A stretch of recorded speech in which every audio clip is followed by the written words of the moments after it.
Face करना पड़ा था। बराए मेहरबानी ये बच्चों जैसे आर्गुमेंट्स देना बंद करो, जो एजेंडा है पीछे वो हर किसी को नजर आ रहा है। रिसेंटली ईरान पर हमले की क्या वजह है? लिबनान, सीरिया या फिर गजा पर क्यों अटैक्स किए गए? बजाय इसराइल को थ्रेट डिक्लेयर करने के उसको तो विक्टिम बना दिया गया और ईरान को थ्रेट डिक्लेयर कर दिया गया।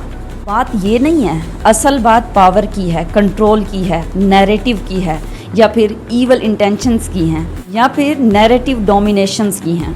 बात की जाए ईरान की तो इसराइल एक वाहिद कंट्री है जिसने पिछले 2 वीक्स में लिबनान, सीरिया, गजा और ईरान पर हमले किए।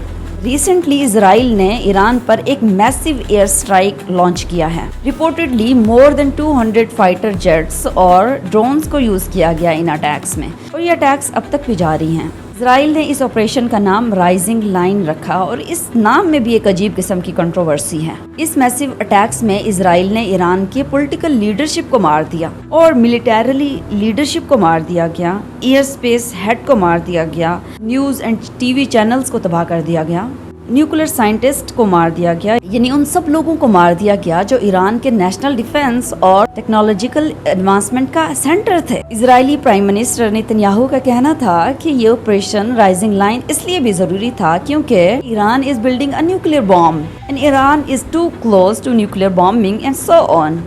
Time and again, Israel will never allow those who call for our annihilation to develop the means to achieve that. Wait a minute, ये कहानी, ये इल्ज़ाम और ये बहाने तो हम ओवर द डेकेड सुनते आ रहे हैं और ये कहानियाँ तो हमें बहुत बार सुनाई गई हैं। मतलब यही इल्ज़ाम और यही बहाने तो 1992 में भी किए गए थे, 1995 में भी किया गया, 96, 2000, 2002, 2009, 2015 और 2020 में भी किए गए थे।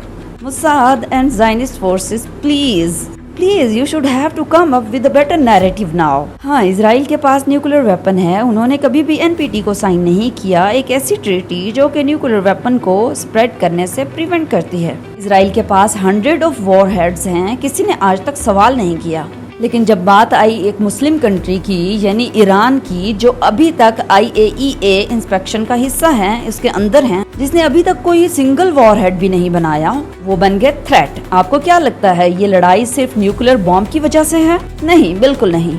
ये लड़ाई तो सिर्फ और सिर्फ कंट्रोल की है, क्योंकि ईरान एक वाहिद कंट्री है, एक वाहिद मुस्लिम कंट्री है जिसने आज तक इसराइल के सामने नीज को बेंड नहीं किया।